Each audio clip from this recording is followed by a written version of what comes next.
Well, welcome everybody to the podcast. Relationship Matters. We're having empowering conversations about relationships.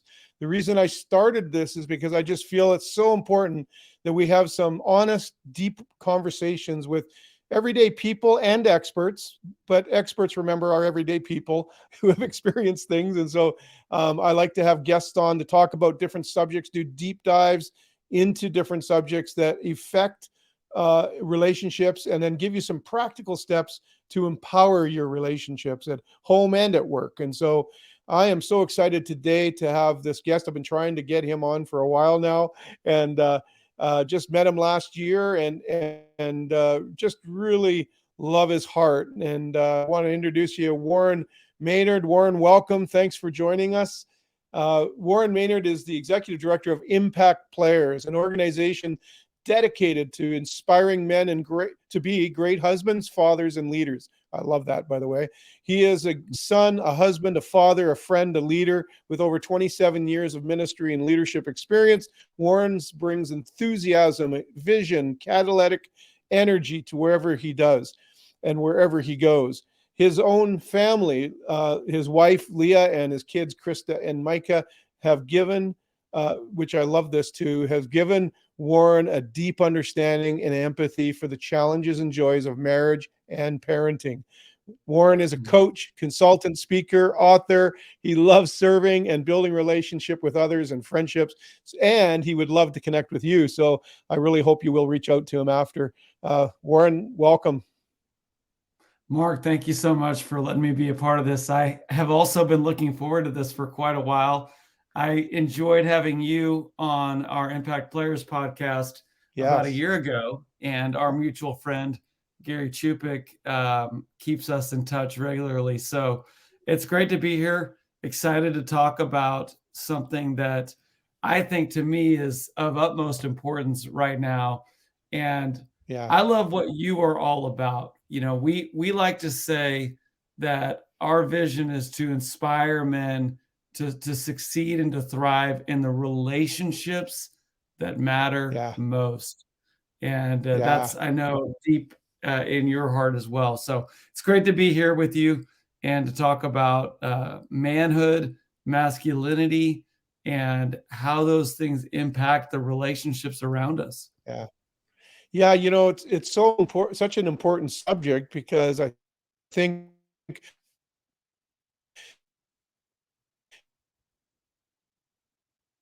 if you've been listening, you know, we talked standing. Oh, we flashed off there for a second. From understanding just basically of how, like, what, you know, I would say awareness gives you choice. So if you start to understand what you are, how you're behaving, how you're showing up, it can really help you understand the changes that need to take place. And this particular subject around toxic masculinity and how it affects relationships is really important. I think that there's a lot of men who have been written off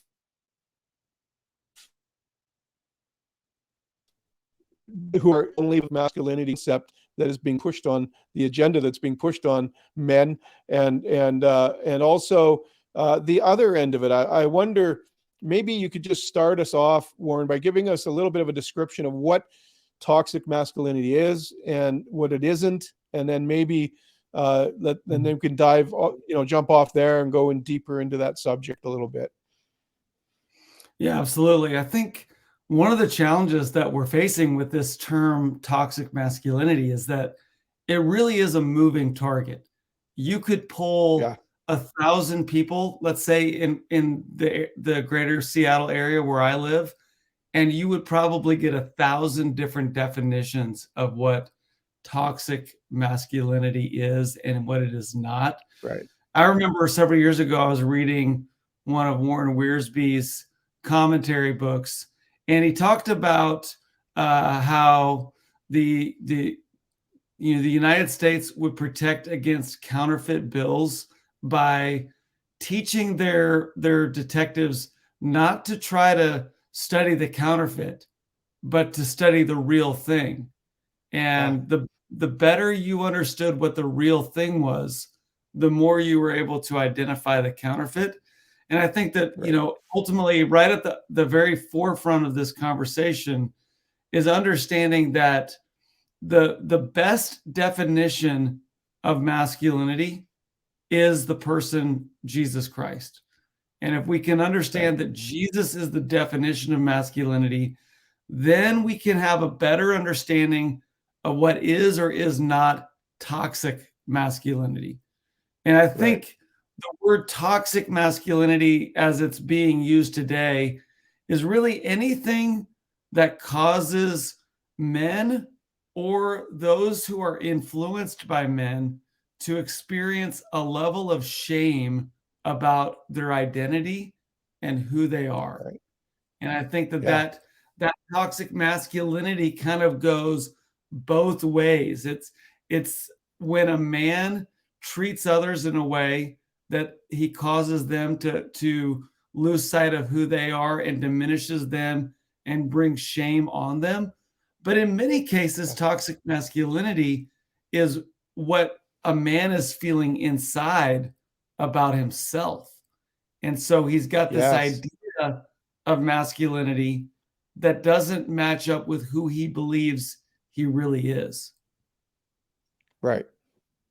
Yeah, that's so good because I've always said I think confidence comes from knowing who God created you to be. And I actually coined the phrase with one of our youth leaders in the past where we called it Godfidence. So, we have this Mm, Godfidence in us. We know who we are because we were created in his image. And so I love that comparison in the sense that Jesus, if you look at his life, just whether you're a believer or not, you look at his life, you can see he was strong when he needed to be, but he was mhm. gentle as a dove when he needed to be, and he was compassionate, and yet he held people accountable. It is a very good way to look at it. And so where does the emasculation come in to our society today? How does that affect how men see themselves?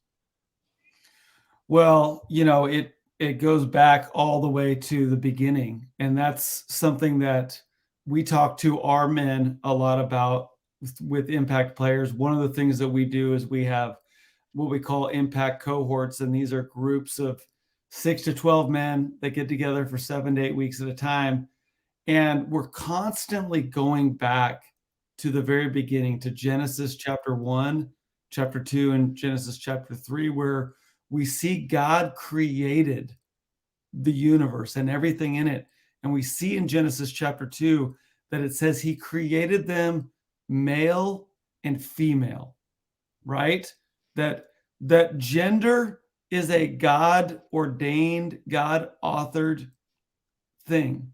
And what we're Right. seeing and experiencing in our world right now, as you know, Mark, is the world, and of course we know who is behind the world, and that's the enemy, is trying to remove the boundaries and the definitions and the distinctions of gender.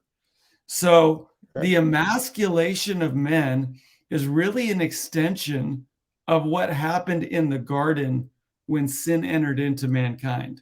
And a part of the enemy's plan is to steal, kill, and destroy. And part of that is to steal men's identity, to kill their self-worth, and to destroy their influence in this world. And Right. if the enemy can do that through emasculation, then he can have great influence over the lives of men. Yeah, so if it's if it sways too far either way, where we lose our sense of manhood, identity, in either being emasculated or by being macho, by trying to be, Mhm. something we're not. We put a facade on to look, stronger, richer, faster, because we're trying Mhm. to validate something in us. I always say, we have three primary relationships. The first one's with God, next one's with ourselves, and then with others. And if one of those is out of sorts, it can affect the others. And so, in what you're saying here is that when we find our identity in who God says we are, we're in a Mhm. better position then to understand who we are, and we can understand that from that angle. Then we can actually treat others well. So, in relationships specifically, Warren, what are some of the way that the men you've mentored and the men you're working with, what are some ways that that's affected their marriages or affected their fatherhood? Because we know that marriage is under attack right now, whatever you want to call it. It's in big trouble. And I think Mhm. also the fatherlessness is just massive. But I also say the only thing worse than a absentee father is a one that's present and still absent. So I really want to Yeah. walk away today with some practical things that you're teaching your men on first of all, identifying what what is it, how does it show up in our relationships, and Yeah. then what could we do to change it? Big Right. question. Right. Yeah. No, it is a one. And I was with a group of guys yesterday, and talking to one of these guys, big, strong dude with a beard, smokes cigars. He looks much more like the picture of a man than I do. And Right. on the other side of the table, another big, strong dude works with his hands and knows how to do all the mechanical things. Again, these kind of macho stereotypes. And both of these guys were talking about the dynamic of the relationship with their wives. And really the essence of what they were sharing was, what do you do when you've done something to hurt or offend your wife, she's done something to hurt or offend you, and now you're in this moment of standoff, right? And we all Right. we all get this. We've all been in this moment where that somebody's giving the other person the silent treatment, and they're both waiting to see who's going to Yeah. be the first one to Yeah. give in. And these guys were saying, hey, I don't want to be the one to give in. I don't want to have to kiss my wife's butt. I'm a man. She should come to me, right? Right. So that's Yeah. a picture of how we can kind of become overcome by an idea of what toxic masculinity is, because we know what Christ tells us masculinity looks like. Paul says that yes, women are to submit to their husbands like the church submits to Christ. But before that, we read that it's Christ lays down his life for the church, and husbands, we should do likewise. And so I told these men, Right. hey, your idea that being manly is not giving in is actually the opposite of what Jesus says being manly is. The real Yeah. man is the one who's willing to say, you know what?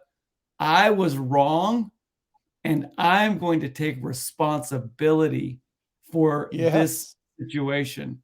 I'm going to take responsibility for what happened, and I'm going to begin what we call in Impact Players, we call the grace cycle.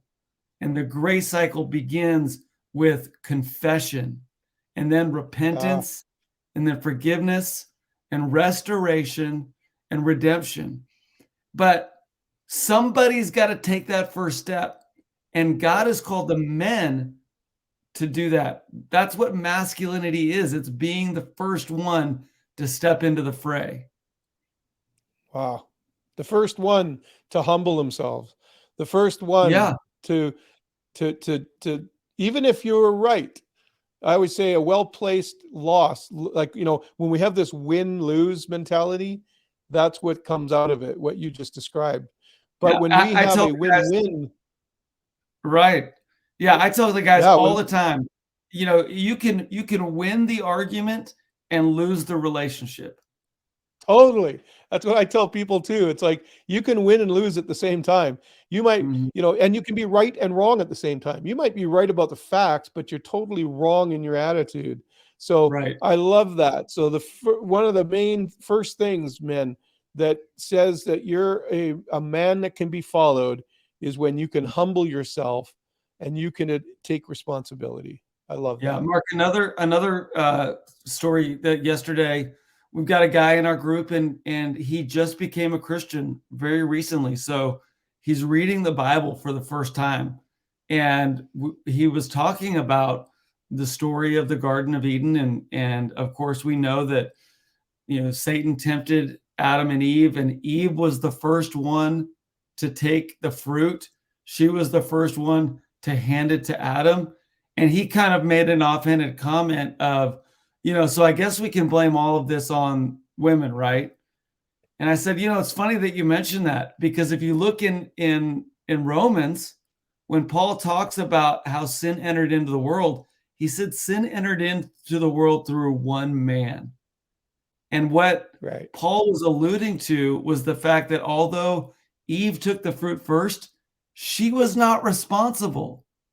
The man was responsible. Adam was responsible. There's not a place in the New Testament where the blame is laid at the foot of women.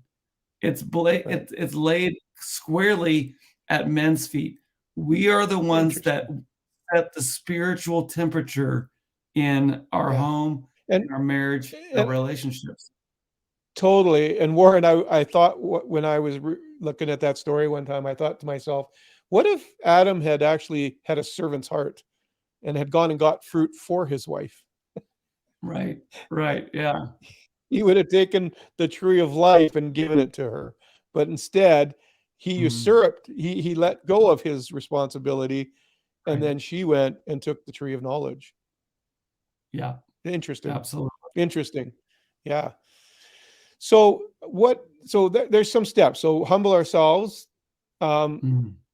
What are some other things that we can do as men to start becoming aware and starting to kind of make that slow shift? Because I think, man, a lot of men think that way. They think, well, I'm the man of the house. And even in the church, Warren, it's been taught, because women submit to husband. They always forget that other part where, we have to lay our lives down for them. And so I wonder, what is so we humble ourselves, and then we take responsibility. Then what do we do? Yeah. Well, I think, to go back to kind of the initial question you're asking, what is toxic masculinity? And I think a lot of it is just really, what do we understand masculinity to be? And, there was an era where John Wayne was the picture of masculinity. And then, Sylvester Stallone and Arnold Schwarzenegger. I remember, Tim Allen in Home Improvement, that kind of type of masculinity. Yeah. But I think what we're trying to communicate more and more is that all of those are external cultural definitions of masculinity. But when we really look at the person of Jesus, we get a picture that masculinity is really much more about our character and who we are on the inside. That really defines whether or not we're being masculine. If I can punch through a wall, that doesn't mean that I'm a real man. And so I think recognizing that, okay, number one, I've got to spend time understanding who God is, who Jesus is, and who God has created me to be. And then I would kind of take that to the next step of what I tell guys is that God has called us to not be impulse driven, but spirit led. Okay. Yeah. So, Paul talks about the flesh and he talks about the spirit, and the impulse driven man is the man who does whatever his carnal self is telling him to do. He does whatever he's been raised to do. He does whatever he saw his dad do. And so that might be somebody that, loses his cool, experiences road rage, somebody that talks down to other women, somebody that tries to domineer over other people. Those are all examples of that impulse-driven person. But what do we know about the spirit? We know that the spirit is reflected in love and joy and peace and patience, kindness, goodness, faithfulness, gentleness, and self-control. Those are really the characteristics. Yeah. Yes. Those are the characteristics that men need to be embodying in their lives. And so we're always going back to that. We're always asking the question, is that what my wife and kids are seeing in me? And if we Right. start there, then we can build on a solid foundation that's not Right. made up of cultural, defining characteristics, but really it's Right. built on the characteristics of who God created us to be. Yeah. So having the power doesn't make you a man. Um, Practicing meekness makes you a man, because meekness is, having the power but restraining it. And so, yeah, I love that analogy, like the character. We want to go from the inside out, not the outside in. Yeah. So our value is determined from inside, not from what we see outside. And so Yeah. that's really helpful for men to understand that, because I don't think too many people hear that. I know that when I'm speaking to men about these things, they're often surprised at my answers, or what I turn around and reframe it for them. And Yeah. and and it's so important for relationships. So I want to just kind of do a couple things here. One is, I want Mhm. to talk a little bit about, okay, we have women listening here. Yeah. How would they respond? What can we say to them that would help them? Like, first of all, Mhm. yes, sure, send this video to your husband. you, you know, that's a good way to, hey, I heard this excellent talk today. You can share it without actually telling him his toxic masculinity problem. But what are some ways that women can respond to draw out the real man, the the Mhm. the humble man, the meek man, out of their husbands? Yeah, that's a great question. And even, the suggestion of, hey, send this video to your husband, even the way that you do that can either be Yeah, helpful or it can be hurtful. harmful. And so Exactly. I think what women need to know about men is that, we desperately want to be somebody that you respect, somebody Yeah, that you honor, that you believe in. And, I really think that for me, I want my wife and my kids to, number one, believe that they can trust me. And right. so when they call into question my trustworthiness, that that demotivates me. It can emasculate me, and it makes Right. me feel less inclined. And so, one of the most powerful things that a wife can say to her husband is, "I believe in you. I believe in Yeah. you, and I see the kind of man that you are, and I believe in the Mm, kind of man that you can be."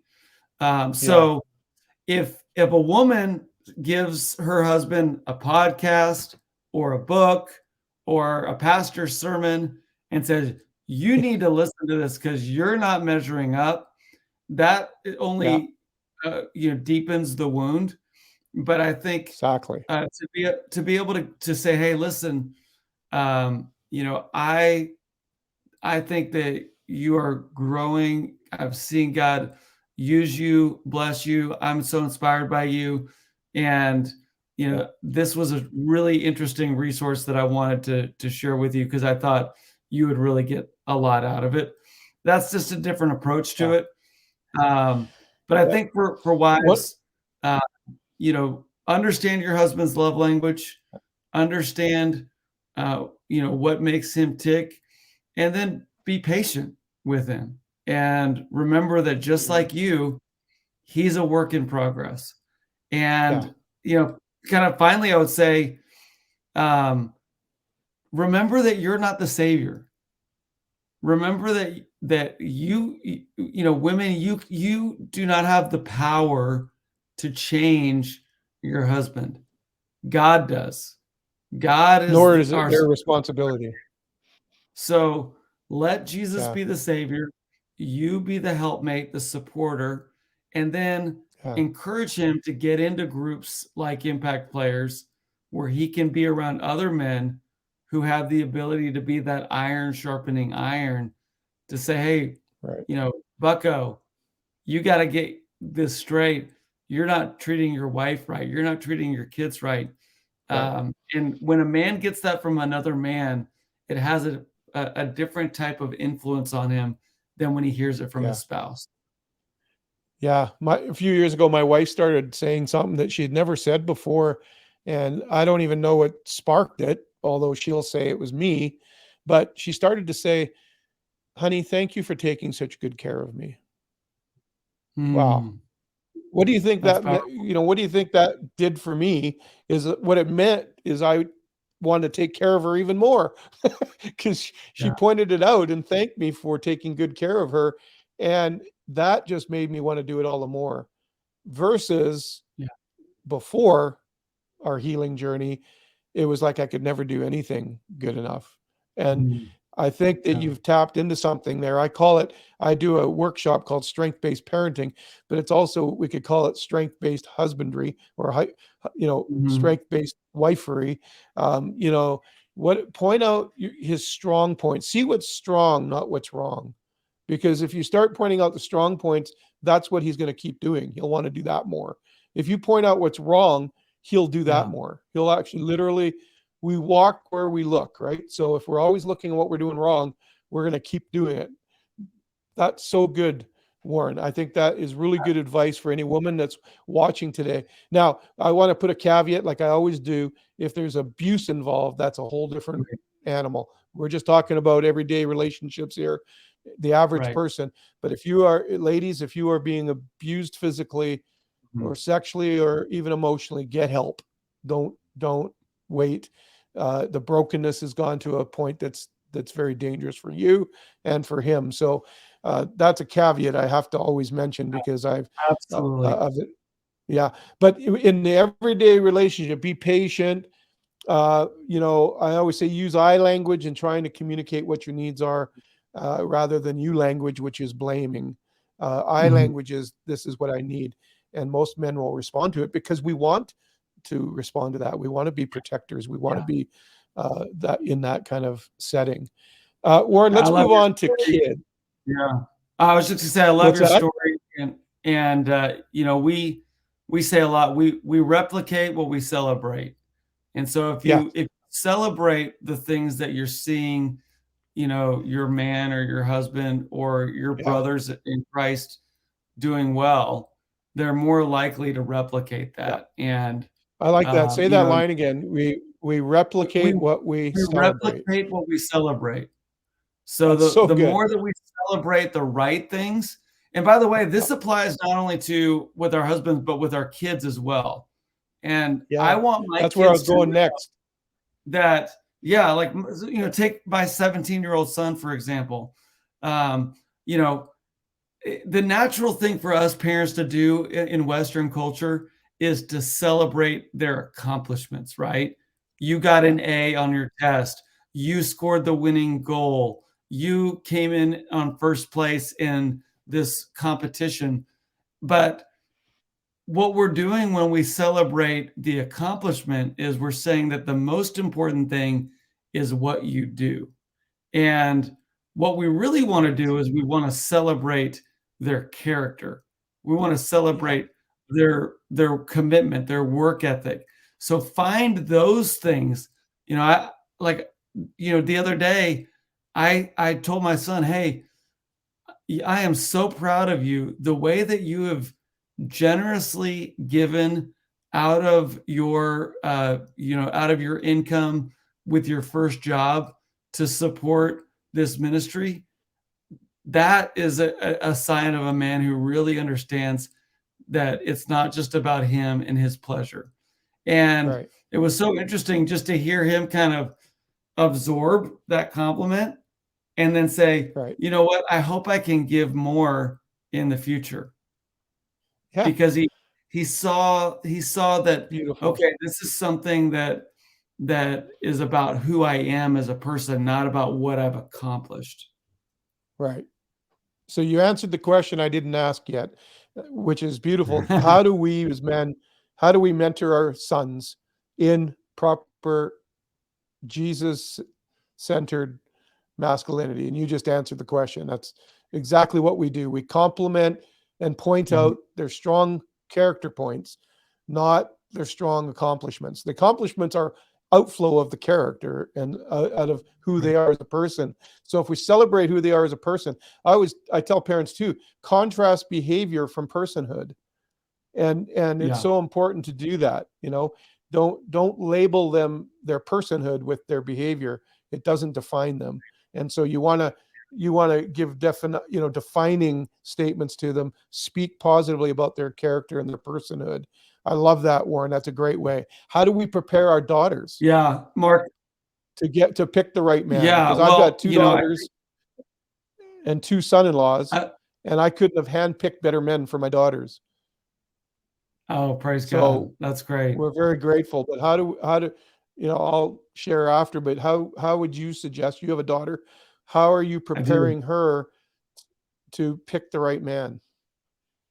Well, with both the sons and the daughters, one thing that is the same is that how I treat my wife will do a great deal of work in determining for my son what kind of a man he wants to be in the way that he treats women, but also for my daughter, what kind of man she's looking for that will treat her in a way that's similar to the way that her dad treats her mom. And I like to say that in the course of the parenting journey, that there are 4 different stages that we as parents and as dads go through. We begin as caregivers. When our kids are, infants and newborns, all we can do is just give them the care that they need. Then we become captains. As men, we are the captain of the ship that is in our home. And that means that we have to take responsibility, but what we say is more or less a command, and it needs to be followed. But at some point in our kids' teen years, we move from being a captain to being a coach. A coach still has authority, but ultimately the coach is trying to help his kids learn how to perform on the field and making them successful in the things that they're passionate about. And then the 4th role is a role that I'm just beginning to transition into with my daughter, and that is the role of a consultant. And so from this point, I don't have direct authority over her life to tell her what she can or cannot do, but I want her to have a relationship with me where she feels like she can come to me and say, "Hey, Dad, I'm thinking about this. What do you think I should do?"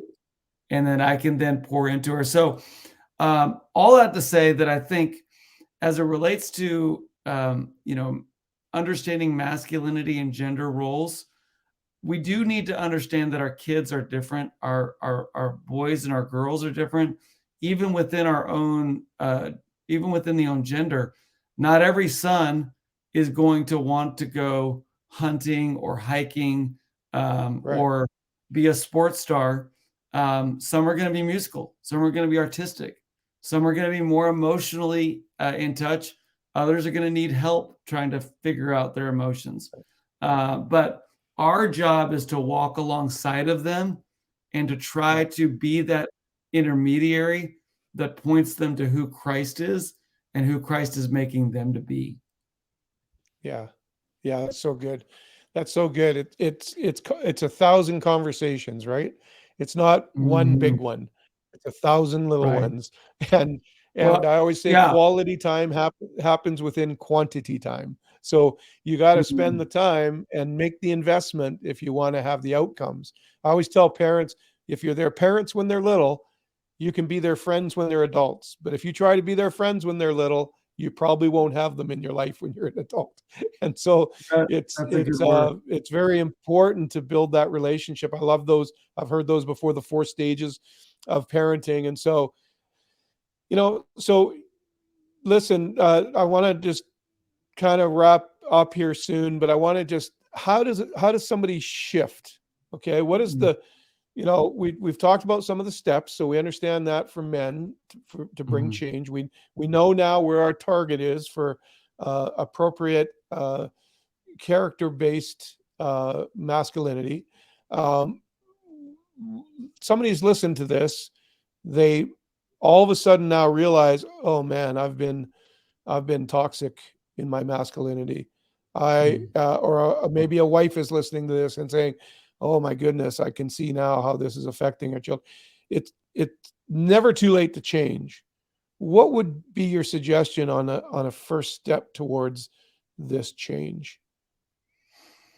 Yeah, I think the first step is, clearly to look at Christ, and then look at yourself and begin to ask yourself, what in my life doesn't align with who Christ is?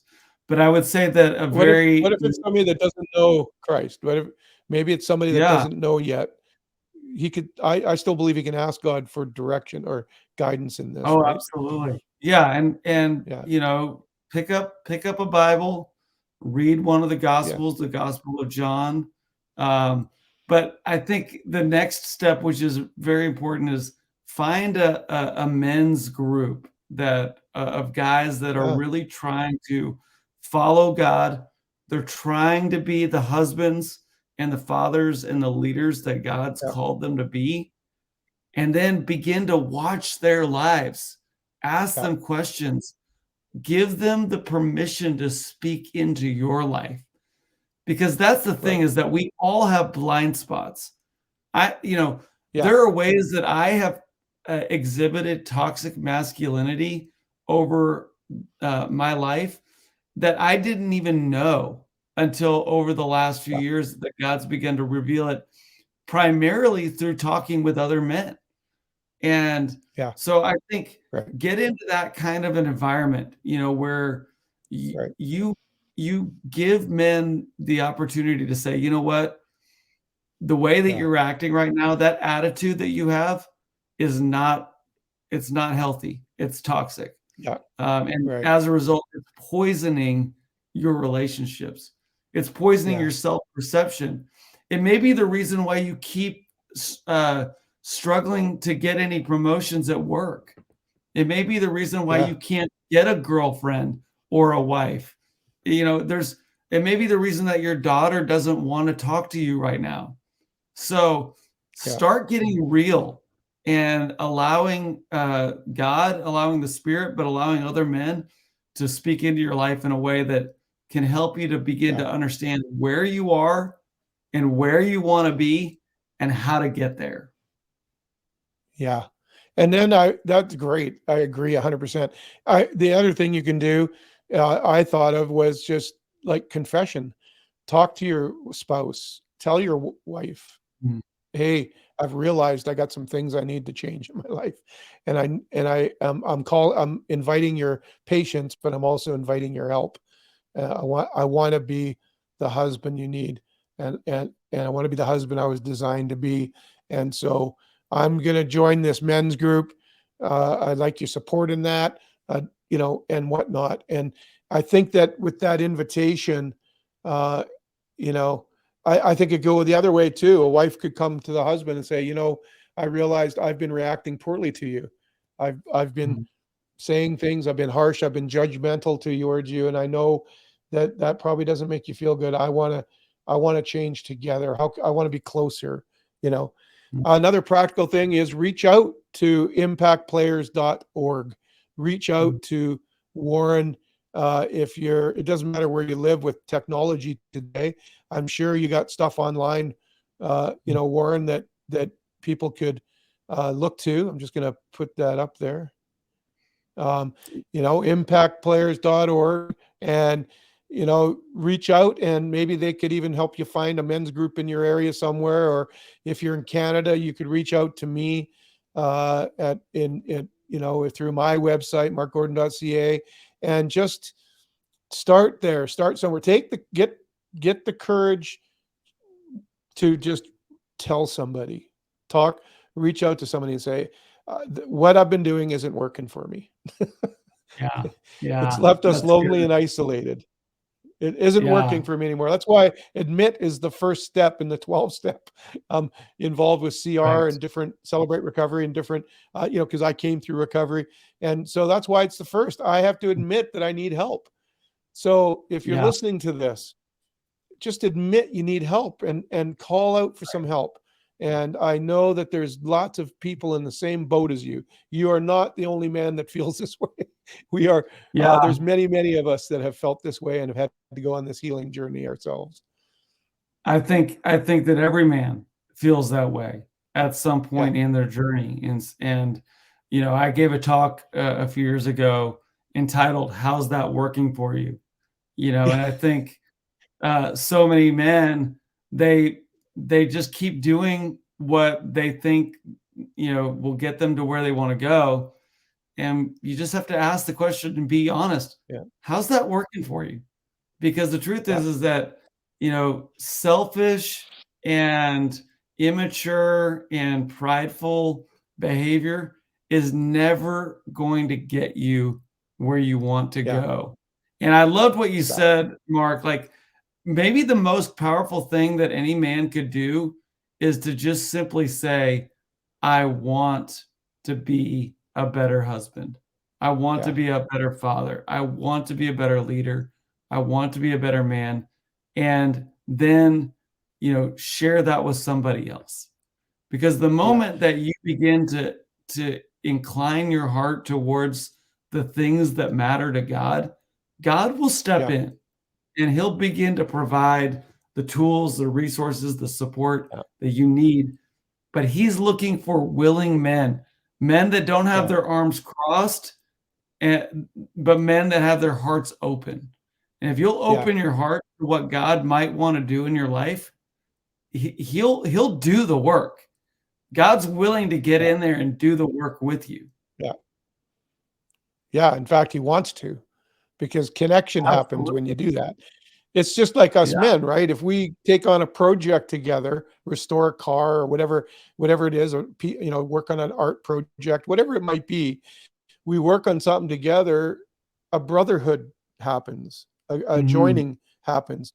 Impact players, your cohorts, these men love each other when they're done going through that war together, when they go through that valley of death together, they come out the other side brothers. And there's a verse in the Bible that talks about adversity creates brothers, right? And so I really think that that's so important to listen. Admitting that you need help is not weakness; it's actually strength. It's actually strength. It takes a way more power to say I need help than it does to pretend you don't need it. Way more energy to pretend that you don't need help when you actually do. So if we can leave you with something today, let that be it. Like, it's okay to ask for help. It's okay to admit, I want to be a better man, a better husband, better father, a better leader. And we all are, listen, our whole life is growth. I still got long ways to go. But if I hadn't have asked for help at the beginning, I might not have my wife today. I may not have my children in my life today. If I thought I could do it all on my own, if I had to force it, I may not have any of them in my life today. It was my ability to allow God to work that humility into me, to let him define me, who I am as a man. And that whole healing process. Listen, guys, I know, and women, if you're listening, I know there's a lot of hurt and brokenness from your family experiences, your family of origin. I understand that there's lots of brokenness, but let me tell you something, it can be healed. Warren and I are here on this show together as living testimonies that it can be healed. That hurt, that pain, that brokenness can be healed. And God has so much bigger plans for you. And so humble yourself, ask for help. Warren, any final thoughts from you?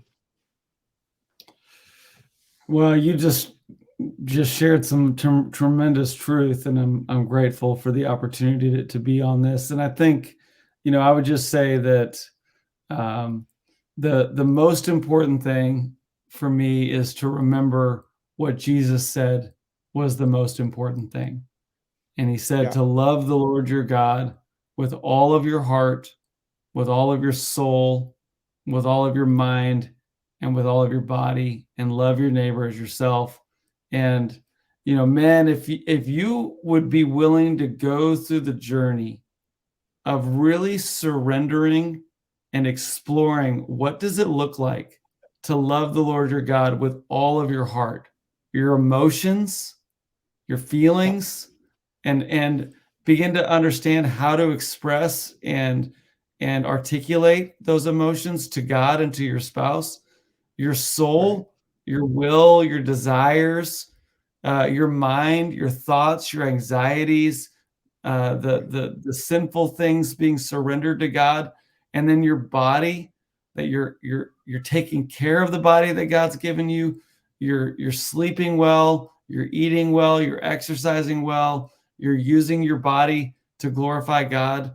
All of those things, if you can go through that process, on the other side of that, I think, is the picture of masculinity that we want men to strive after. And it doesn't mean that you look like Arnold Schwarzenegger at the other end, but it means you look like Christ. And that's the picture that we want to continue to push men to strive after. That's so good. Thanks, Warren. I appreciate you coming on and talking about this tough subject. It's touchy in some areas, but it has to be done. We need to talk about this. And I just want to offer a free thing to everybody that's watching. On my website, markgordon.ca, I have a blind spot assessment. Warren referred to, we all have blind spots. There's an assessment, takes 3 minutes. It's going to give you a report of your personality style, what your strengths are, but it's also going to tell you what your potential blind spots are because of it. And then it's also going to give you some relational tips on what to watch for if you do have these blind spots. And so that's a little free tool you can just go and fill out anytime and have to do when you want. But it will, that is a good tool, but it is exactly what Warren just said. It starts with, and if you don't know where to start with that, you don't know what you believe or where you're at with that, can I just suggest one simple thing? Just ask God to reveal himself to you. If he created you and he has a plan for you, it behooves him to reveal himself to you. And I would suggest to you, he's been trying. And he's probably got you listening to this podcast because he's trying, because he's brought you here for a reason. And so I just want to let you know that it's okay in the privacy of your own heart to ask him and say, you know what, God, if Mark and Warren are right, man, I think I got a lot more life I could live. Can you just show me? Can you reveal yourself to me? And I believe he will. And I believe that you will see your life change as a result. So I hope that is a encouragement to you. Warren, thanks again. This was a great conversation. I think we could have gone on another hour in diving into this, but you gave some real practical steps, some real easy things, well, simple things to look at. They're maybe not easy to do, but they're simple to understand. And also, women, I hope you got something out of this as well. Understand that it is not a husband problem. It is a brokenness problem. It's a not having God in their life problem. So make sure you're praying for your husbands and encouraging them. And for, dads, leaders, husbands, brothers, you can do this. You got this. You were designed for it. You can do it. And so be encouraged today. Thanks everybody for joining us. Thanks, Warren, for joining me. Go and see Warren at impactplayers.org. They got all kinds of resources. You can tap into one of their online stuff. If you're in the Seattle area, go to a live event. I want to go myself sometime. I'm going to one of these days make it down there and actually show up. We've got the best bacon in Seattle. The best what? We've got the best bacon in Seattle. Oh, good. Best bacon. Well, hey, you're talking to Canadian here, so that's a pretty high standard. So, but I'll have to see. So when I come down to visit Gary Chupik sometime, I'm going to drop into a Impact Players event and check it out. But you know what, guys? There's lots of Impact Players type people out there. So find one in your area, get connected, and it'll be great. All right. Thanks, everybody. We'll see you next time. We're coming into Christmas break here. So if you don't see an episode drop, in the next few weeks. There'll be some new ones coming in the new year. God bless you all. Talk to you later.